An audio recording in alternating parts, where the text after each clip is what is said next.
bagaimana kita bisa tetap sehat, memanfaatkan kesehatan dan sebagainya, tidak hanya berdasarkan obat-obatan, ya, tetapi juga nutrisi. Karena pada dasarnya pun zaman dahulu kalau lihat juga dari iklannya SOP ya, orang-orang Jepang ini juga hidup dari nature.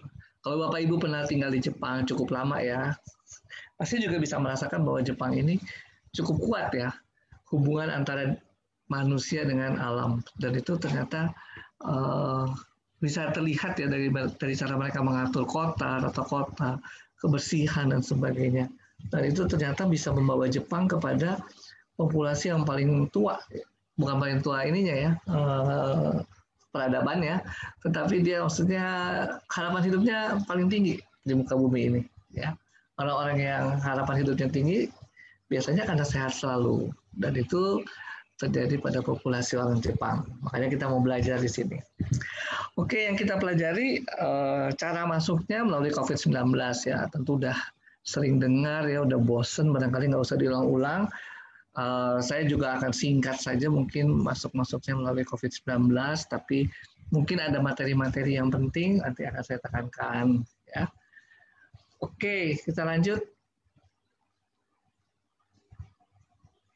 Ya, ini mungkin harus disamakan dulu istilahnya ya. Coronavirus atau virus corona itu nama keluarga ya. Jadi saya Pakasi, Trevino Pakasi, nama keluarganya Pakasi. Tapi nanti ada anggota keluarga Pakasi ya. Nah, anggota keluarga Pakasi itu ya anggota keluarga coronavirus ya. Ada yang menyebabkan ISPA, itu paling sering ya. Dan ISPA itu macam-macam variasinya. Jadi bukan cuma ISPA aja, variasinya macam-macam. Karena si coronavirus ini banyak ya itunya tipenya. Lalu tipe yang lagi naik daun yang paling rame namanya SARS-CoV-2 ya. Jadi itu penyebab penyakit yang lagi namanya COVID-19 ya, itu untuk membedakan. Jadi coronavirus ada macam spesiesnya, salah satu namanya SARS-CoV-2 ya, dan itu yang menyebabkan COVID-19. SARS artinya itu Severe Acute Respiratory Syndrome ya. Jadi sindrom akut, kumpulan gejala akut masalah respirasi oleh coronavirus CoV ya. Yang kedua, seri yang pertama kapan? Tahun 2003, seri yang pertama namanya SARS ya. Seri yang kedua bukan 2019, tetapi seri yang kedua adalah 2012, namanya MERS-CoV. Oke. Ya itu mungkin yang penting ya. Lalu kalau kita tanya ISPA itu nama umum aja untuk namanya infeksi saluran pernapasan akut. Ya, nggak ada yang termasuk gejala-gejala COVID-19 bisa dianggap sebagai ISPA.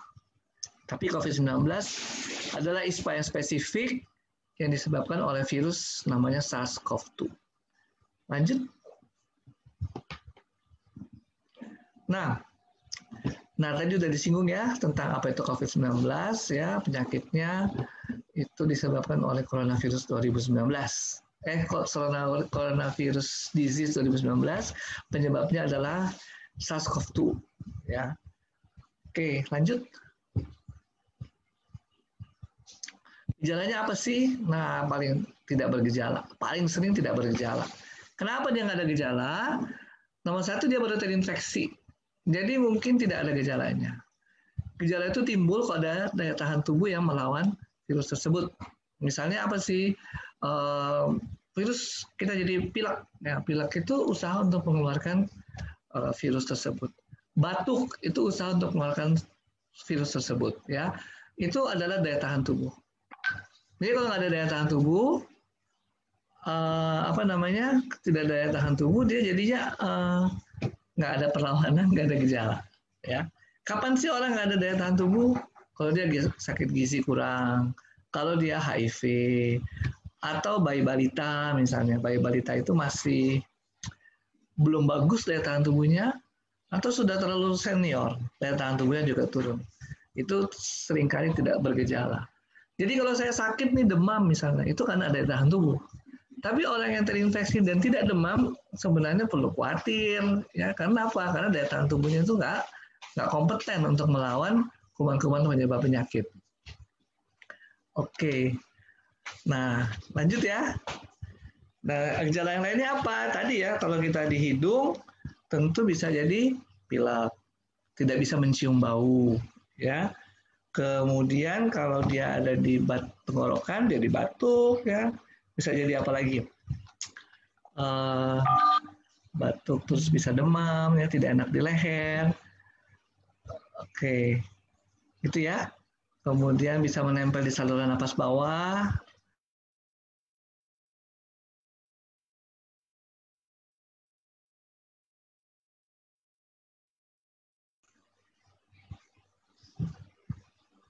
Ya, nah itu bisa macam-macam. Sampai di paru-paru. Kalau paru-paru sampai nafasnya sesak, ya, batuk, berdahak, demam, ya. Itu kalau nempel di paru-paru. Next, masih ada nggak nih? Oke. Jadi kalau ditanya sekarang nih, ada nggak yang sakit coronavirus di rumah? Atau kita bisa ganti pertanyaannya, ada yang ISPA nggak di rumah atau di kantor? Mungkin banyak, ya. Banyak yang batuk pilek, banyak yang ini ya. Tapi kalau ditanya apakah ada yang COVID-19 di rumah, nah itu baru kita mulai khawatir, mulai curiga, mulai takut dan sebagainya, ya. Lanjut. Nah, jadi kalau kita ditanya pernah ISPA batuk pilek, hampir semua pernah. Nggak ada yang nggak pernah batuk pilek ya. Tapi kalau ditanya kalau misalnya adakah COVID-19 di rumah, tentu selain kita berkontak dengan orang yang punya gejala batuk pilek, orang itu pernah terdiagnosis COVID-19. Kalau kita pernah kontak dengan orang yang batuk pilek dan ternyata pernah dibilang COVID-19, nah kita boleh curiga dan khawatir, ya.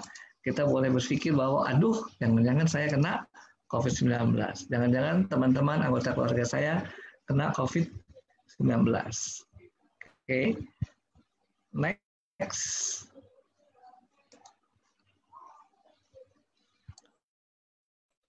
Ya, ini cara penularannya ya, pasti sudah tahu semua. Saya sudah sering ya. Saya coba pakai headset. Saya masuk ya? Halo? Suara saya masuk, masa nggak? Halo? Masuk dok, jelas sebenarnya dari tadi, cuman mungkin ini lebih jelas buat teman-teman semua. Lebih jelas ya? Oke. Yuk kita masuk ke slide cara penularan COVID. Ya. Udah tahu semua ya. Udah sering kita dengar droplet ya. Kalau kayak ngomong gini pasti keluar droplet. Nah, aerosol itu lebih kecil lagi droplet ya, tapi sama aja konsepnya keluar dari mulut kita.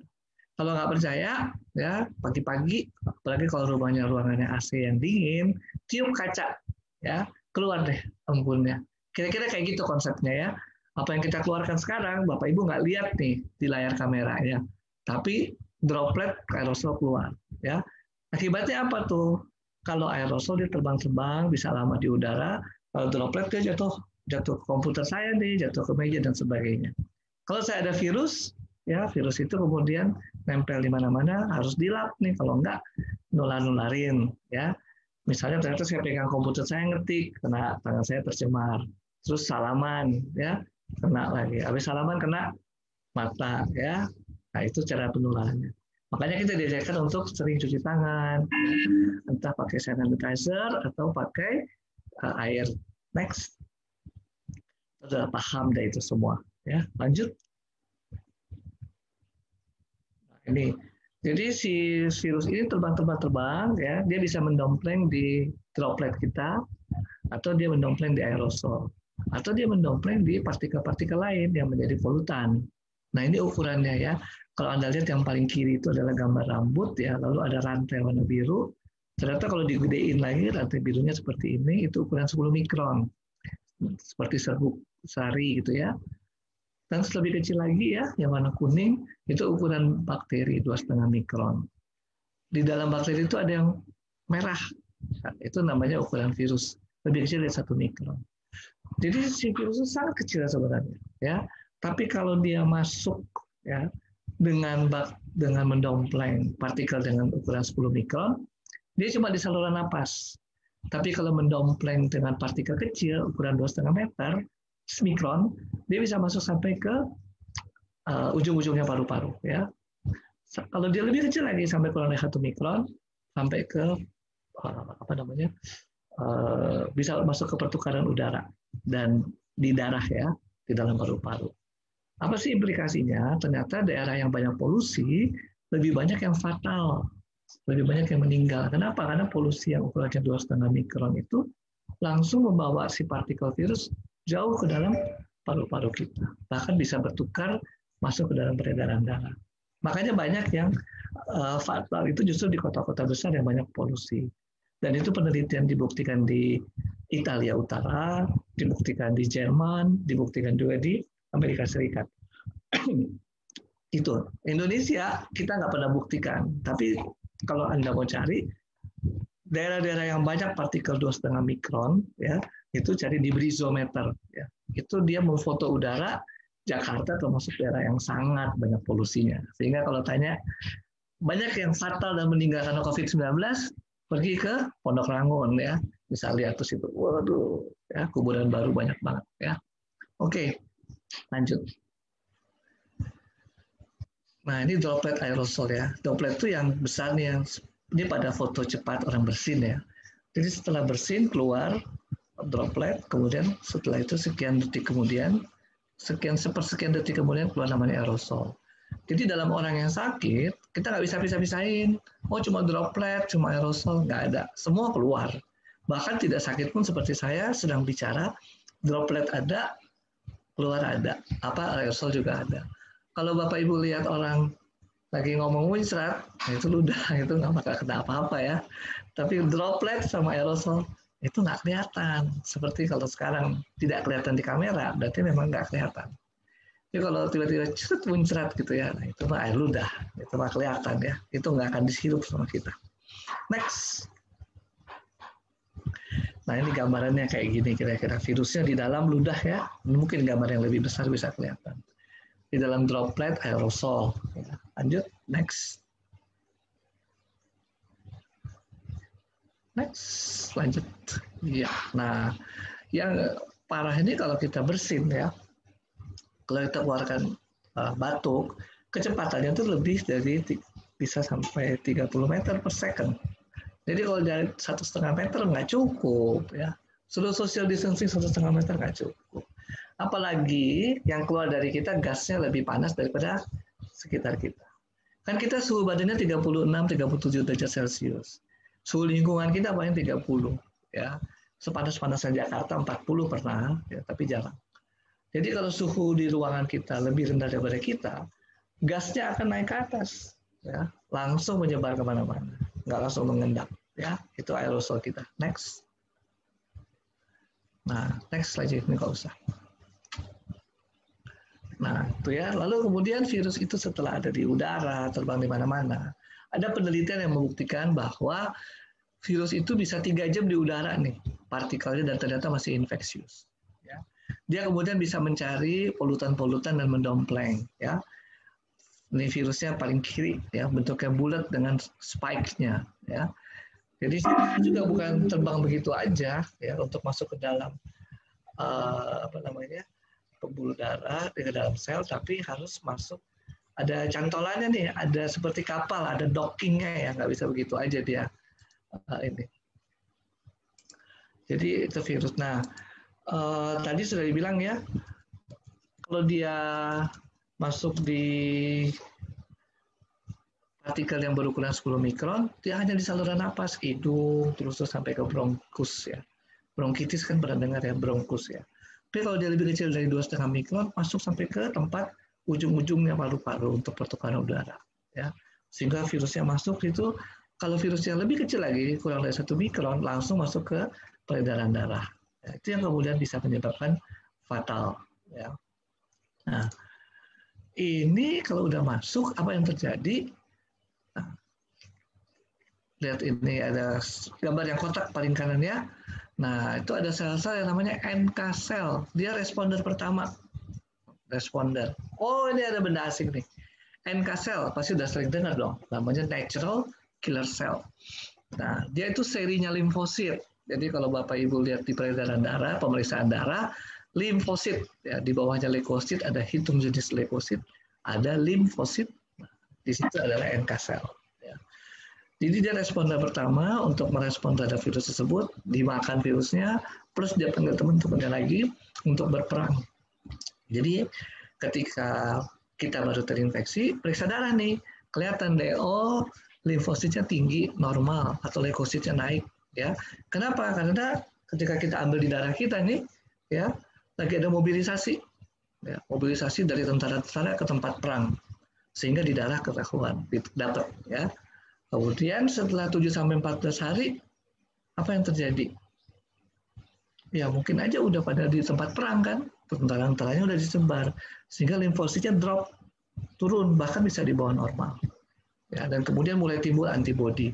Jadi antibodi ketika kita disuruh rapid test antibodi, kalau setelah 7-14 hari kena virus baru positif, no, atau reaktif lah. Tapi kalau nggak reaktif, bukan berarti kita nggak kena ya. Bisa aja dia masih masa inkubasi. Next. Nah, sehingga kemudian juga ada rapid test yang lain nih, rapid test dengan swab ya. Ambil virusnya. Ya, itu untuk cari virusnya.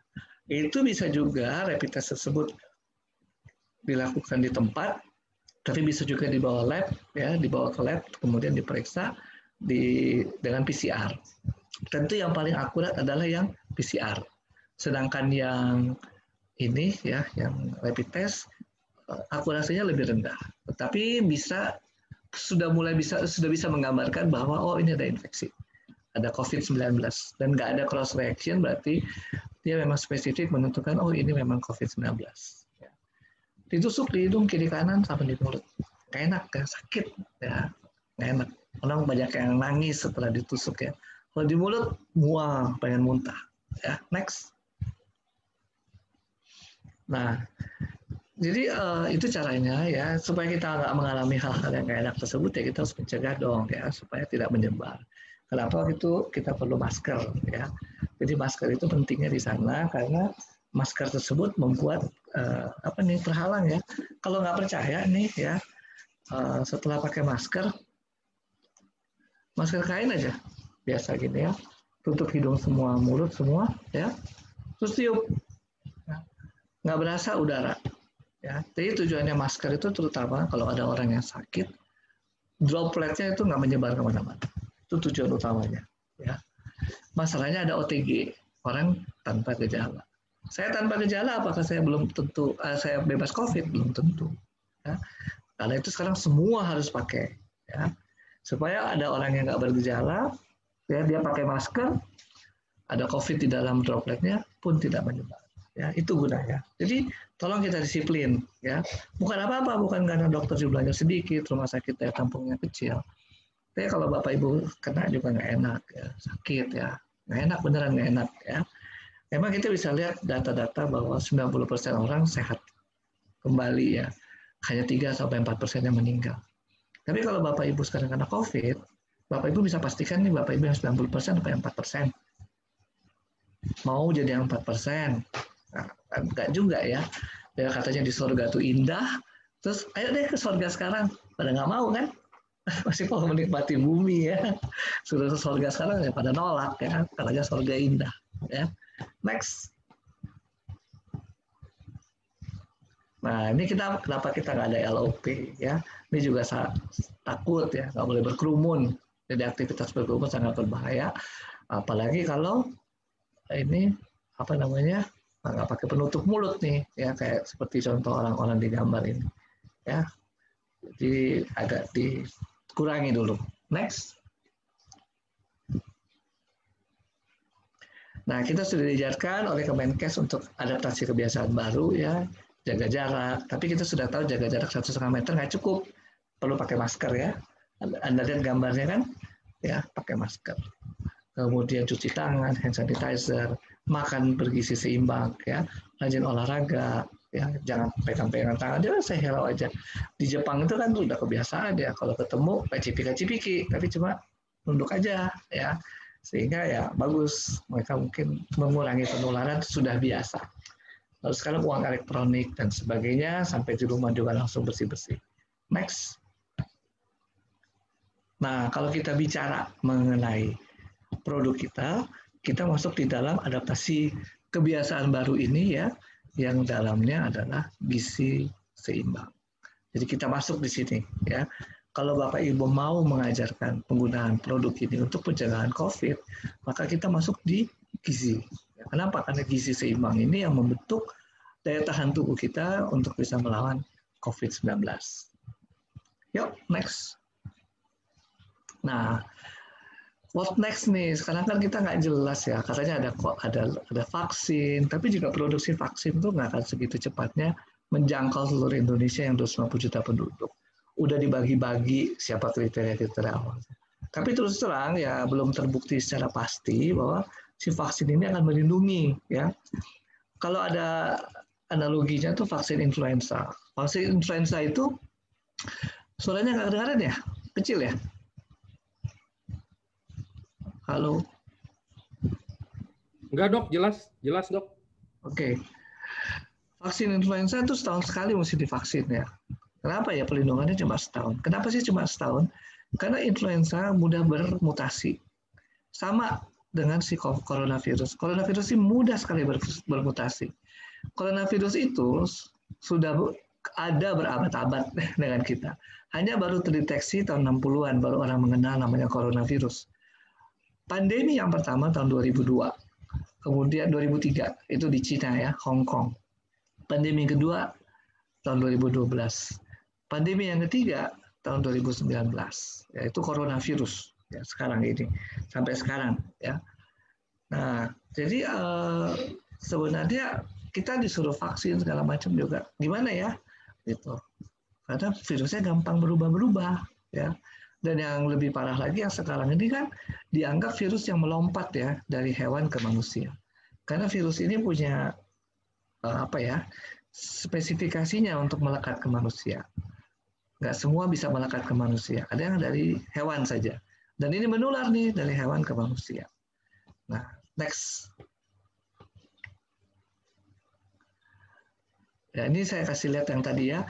Lalu selain pandemi-pandemi yang tadi oleh coronavirus, ada oleh influenza. Itu virus yang beda. Ya, namanya Spanish flu, avian influenza tahun 2007, terus 2009, terus swine flu, ya, Black Death lain lagi. Itu bakteri ya. Next. Nah, itu penyebaran dari hewan, dipercepat oleh penerbangan, ya. Jadi next lagi. Nah, sebenarnya yang penting itu kita belajar mengendalikan ya, untuk mencegah supaya tidak menyebar dengan cepat. Next. Itu yang kita nggak pernah belajar, ya. Ini saya mau kasih contoh coronavirus yang sebelumnya nih, MERS-CoV ya. Next. MERS-CoV ini ya, kalau mungkin pernah dengar berita-berita ya, kapan sih COVID-19 ini berakhir? Kapan puncaknya gitu ya. Selalu ditanya seperti itu. Ini gambarnya MERS-CoV. MERS-CoV juga sama, ada puncak terus turun lagi.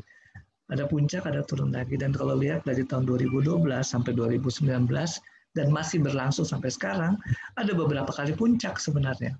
Dan MERS-CoV belum selesai, sudah ada mutasi yang baru namanya COVID-19.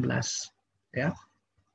Jadi virusnya emang cepat berubah, ya, gampang berubah. Ya. Nah, sekarang kita lihat gambarnya seperti itu. Selalu ada naik, ada turun, ada naik, ada turun. Dan orang bertanya-tanya COVID-19 kapan naik? Ya, kapan sampai puncak dan kapan turun lagi? Nggak ada yang tahu nih, karena dia naik terus grafiknya. Kalau sekarang kita lihat COVID-19 agak turun penemuan kasusnya, karena makin berkurang yang diperiksa. Bukan gara-gara kasusnya turun, tapi ya orang udah mulai males ya. Disuruh periksa juga males. Ya, udahlah, isolasi mandiri aja. Diperiksa juga nggak diperiksa sama kok, suruh isolasi. Misalnya ya. Jadi jumlah yang diperiksa menurun. Ya, sehingga kemudian seolah-olah COVID-19 nggak naik jumlahnya ya. Next. Nah, itu kan berasal dari Arab ya, si MERS-CoV itu, dan menyebar melalui penerbangan. Yang aneh itu ya, kan tahun 2015 itu justru Korea, ya Cina, Korea yang banyak MERS-CoV. Padahal orang dari Korea jarang ke Arab. Kalau orang Indonesia kena MERS-CoV masuk akal. Kenapa? Karena tiap tahun ngirimin 100-200 ribu jemaah haji, sehingga masih mungkin tertular. Justru pada periode itu Indonesia nggak melaporkan adanya MERS-CoV. Sampai tahun 2019, baru ramai COVID-19 ini ya. Hebat ya. entah Indonesia-nya itu tidak bisa mendeteksi MERS-CoV atau memang ada yang tertular. Karena protokol kesehatan haji itu sangat ketat ya. Dari mulai sebelum berangkat sampai pulang. Next. Nah, ini dia ya. MERS-CoV-nya belum berakhir, masuk ke COVID-19. Next. Nah, apa yang mau dibilang di sini ya, sebelum kita sampai ke sana, saya kasih lihat lagi avian influenza. Itu juga ramai, 2007, 2009 naik 2 kali ya di Indonesia. Dan nggak berakhir. Di sini kalau Anda lihat ke website yang WHO, memang saya nggak bikin detail ya, tapi Anda bisa lihat sendiri ke website WHO, avian influenza juga nggak pernah berakhir. Sama seperti MERS-CoV juga belum berakhir ya, tapi berakhir sebagai seasonal flu. Next. Ya, jadi avian influenza belum berakhir, tetapi menjadi seasonal flu. Maksudnya apa? Flu yang banyak timbulnya pada saat season, ya ada season tertentu, dan banyak terjadi di negara 4 musim. Kalau Anda lihat ke website yang WHO, bahkan sampai 600.000 yang meninggal karena influenza, cuma nggak rame. Kenapa nggak rame? Ya, negara kita negara tropis lah, nggak pusing. Kita bukan negara 4 musim. Dulu-dulu kita nggak pernah dengar loh ya, batuk pilek bikin meninggal. Baru COVID-19 ini kita takutan batuk pilek. Anda takut meninggal gara-gara batuk pilek. Kapan kita pernah takut batuk pilek terus meninggal? Nggak ada. Apalagi batuk yang akut ya, ISPA begitu.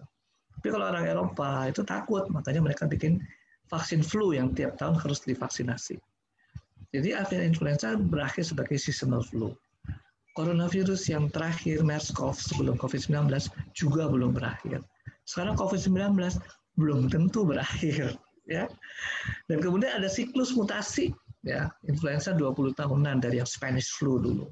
Sedangkan yang coronavirus ini kita nggak tahu. Kira-kira 10 tahun sih sebenarnya.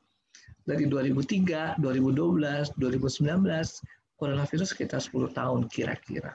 Tapi who knows ya, nanti mungkin akhir 2020-an ada lagi nih coronavirus yang berikutnya. Next. Jadi gimana nih kan yang lama-lamanya belum selesai ya. Avian influenza belum selesai, MERS-CoV belum selesai, coronavirus juga nggak jelas, mau dibuat vaksin juga. Contohnya influenza, tetap setahun sekali kita harus vaksin. Jadi alternatifnya adalah kita meningkatkan daya tahan tubuh dong. Ya. Kita jangan bergantung hanya pada lingkungan, ya. Tapi kita coba daya tahan tubuh kita tingkatkan. Next. Nah ini yang kemudian mau ditonjolkan. Ya. Ketika Bapak Ibu juga mau menawarkan kepada orang-orang lain, daya tahan tubuh itu bisa meningkat dengan utsikusi ini.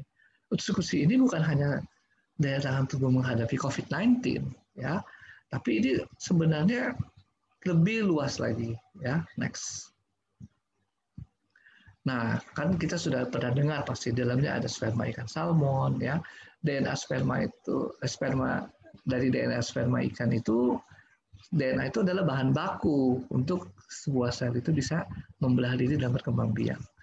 Kalau nggak ada DNA ya nggak bisa dong, ya nggak terjadi apa-apa. Jadi bahan bakunya ada di situ. Mungkin dalam film yang penyajian awalnya lebih banyak ditonjolkan kulit, ya. Nanti kita akan bicara kulit juga. Di dalam utsikusi ada probiotik. Probiotik itu apa? Itu bakteri yang bisa menjadi sparring partner buat daya tahan tubuh kita. Kenapa daya tahan tubuh kita perlu dilatih, ya? Dilatih mendapatkan sparring partner sehingga bisa kuat. Lalu ada lagi produk namanya fucoidan. Fucoidan juga meningkatkan daya tahan tubuh kita, menurunkan atau punya efek sebagai anti cancer. Ya, anti cancer berarti sebelum cancer. Jangan udah cancernya gede, terus kita maksain hanya sembuh oleh utsikusi. Ya, itu lain ceritanya. Treatment dengan kita mencegah itu beda. Ya. Next. Nah, itu yang tadi ya disingkat teks. Oke, manfaatnya ada efek immune activating, ya, mengaktifkan pertahanan tubuh, ya. Jadi imunitas tubuh kita ini sedemikian rupa hebatnya bisa mengenali yang namanya self, diri kita sendiri, dan non self, ya. Nah, si non self ini, ya, di antaranya juga termasuk virus, ya, kita ngomong COVID-19, bakteri, kemudian jamur, ya. Tapi ada juga yang namanya sel-sel kanker, sel-sel yang rusak, sel-sel yang mengalami degenerasi karena mengalami stres oksidatif. Itu semua adalah sel-sel yang juga adalah bagian tubuh kita pada mulanya kemudian rusak. Itu gunanya si NK cell. NK cell itu kemudian bisa berpatroli ke seluruh tubuh, ya, mengenali kerusakan-kerusakan yang ada dan kemudian membunuh sel-sel yang rusak. Itu sebabnya kenapa orang-orang yang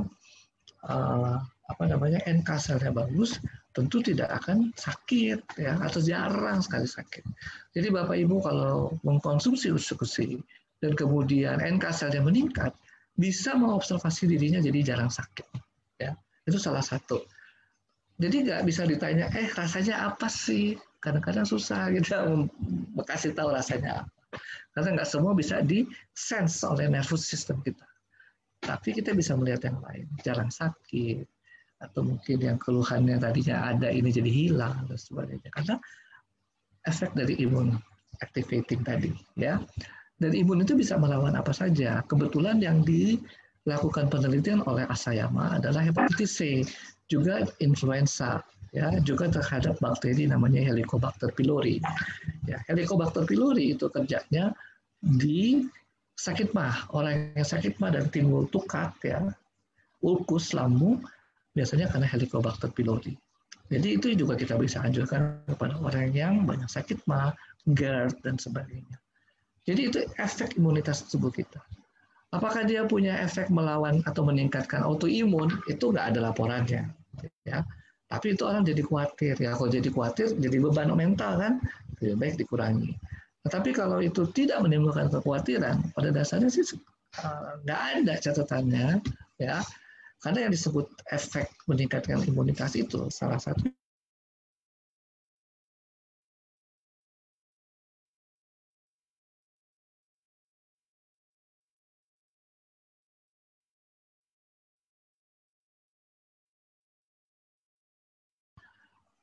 Oke, nah itu isinya antara lain, ya, dan manfaatnya. Next.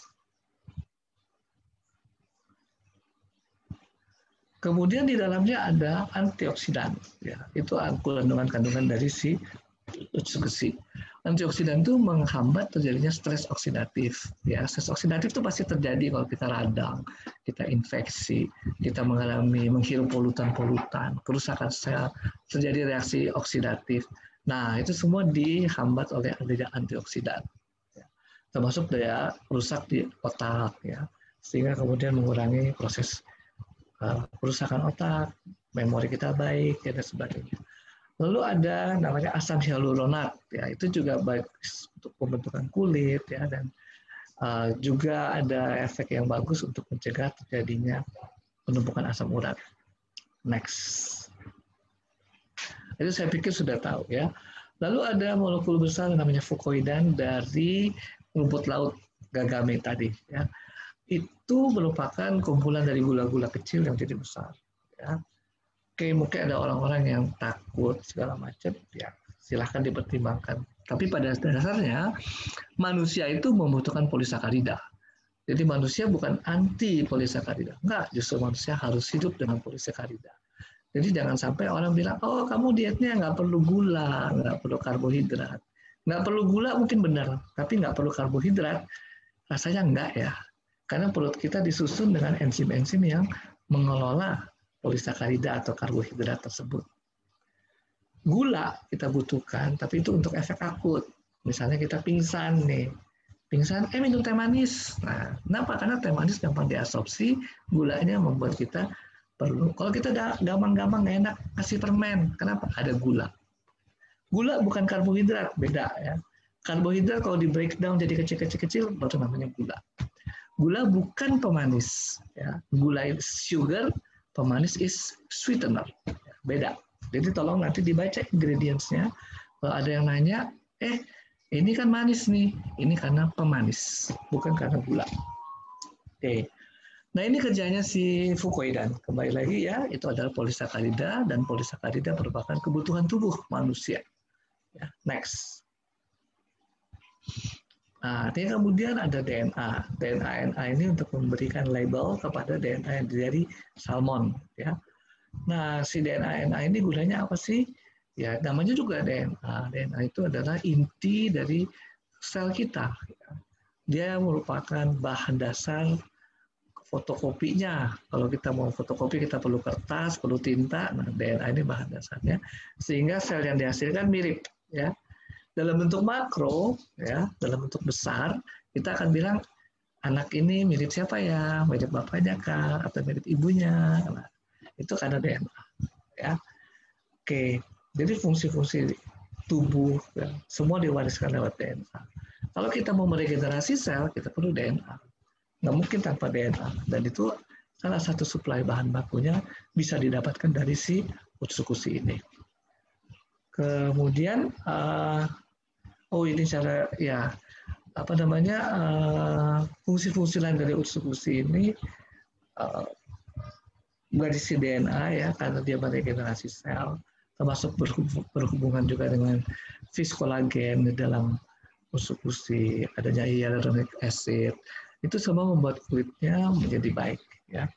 Nah, fungsi kulit ini penting ya. Next.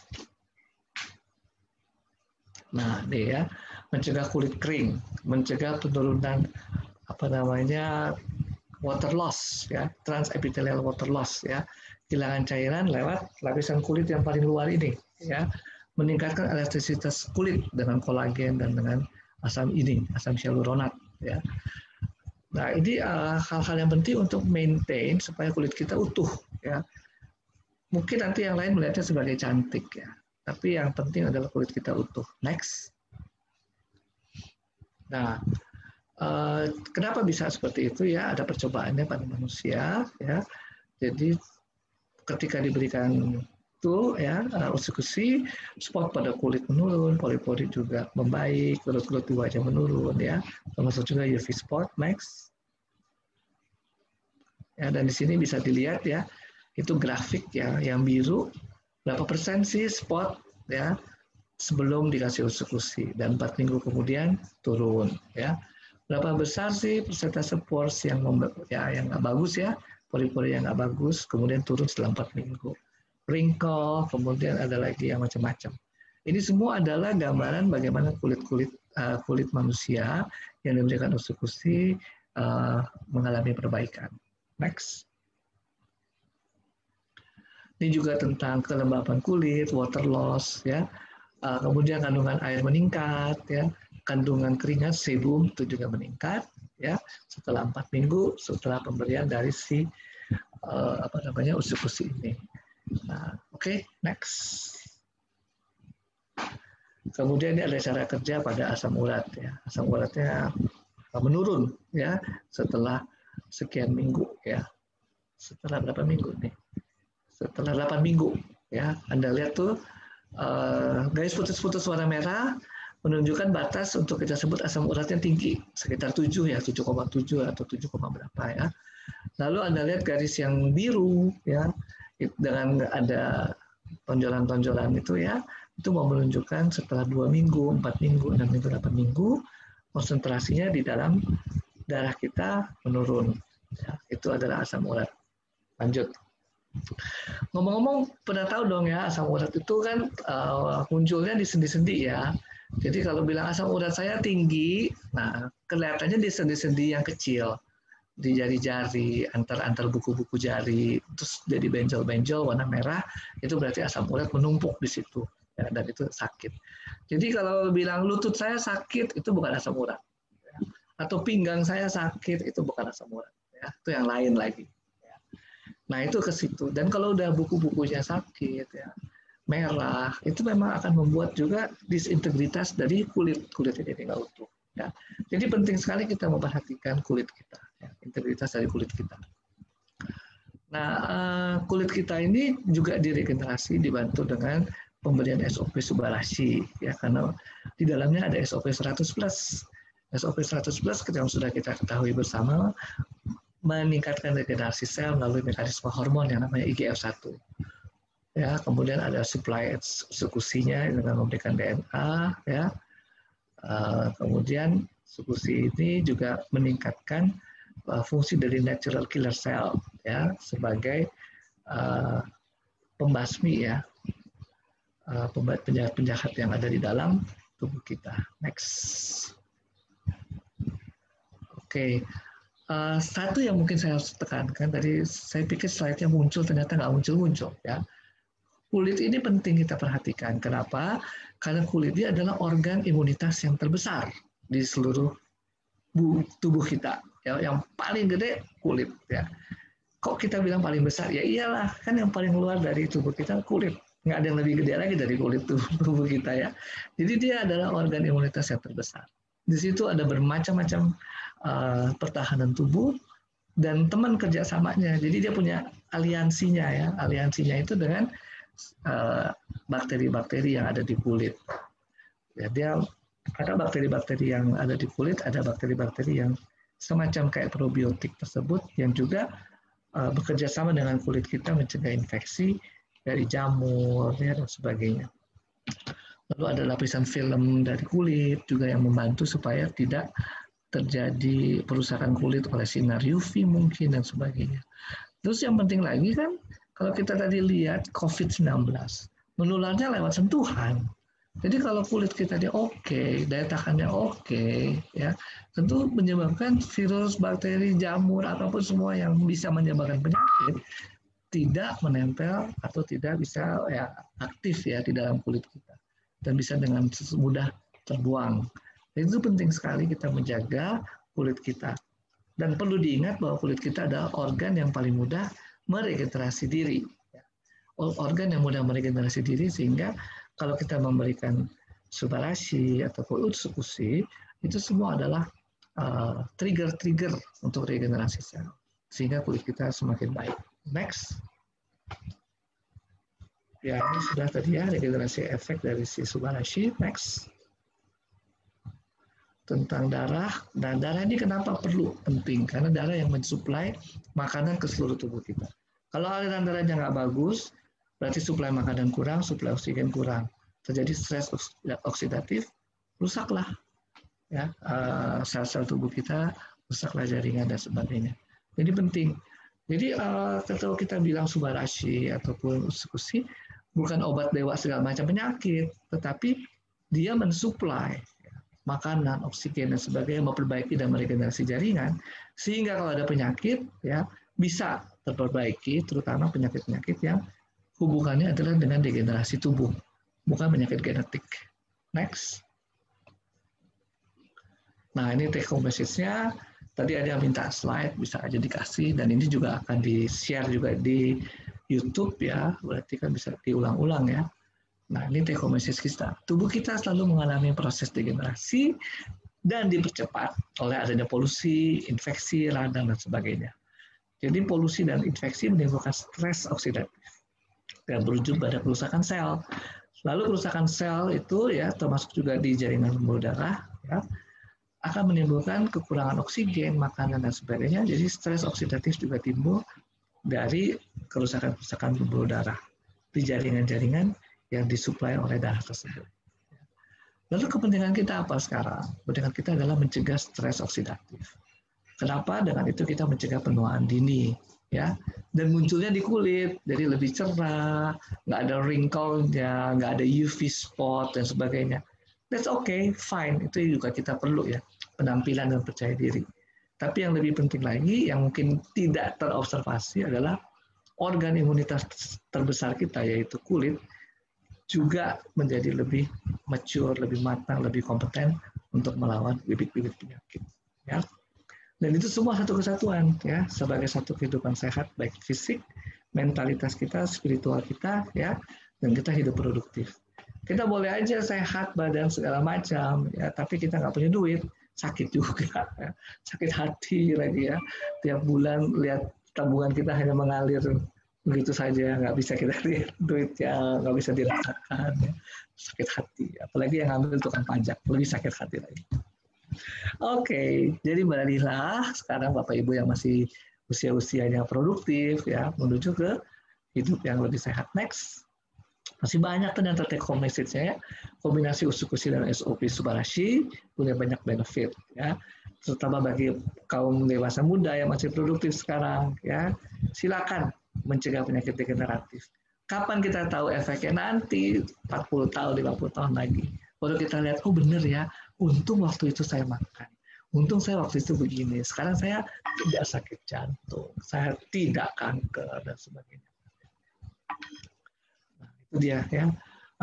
Kemudian untuk mencegah penyakit degeneratif dan sebagainya. Dan itu kita harus sebagai satu kesatuan ya, dengan hidup sehat, aktif, latihan fisik, ya, balance dietnya, ya, dan stay happy dalam networking of exchange. Saya kira udah habis nih.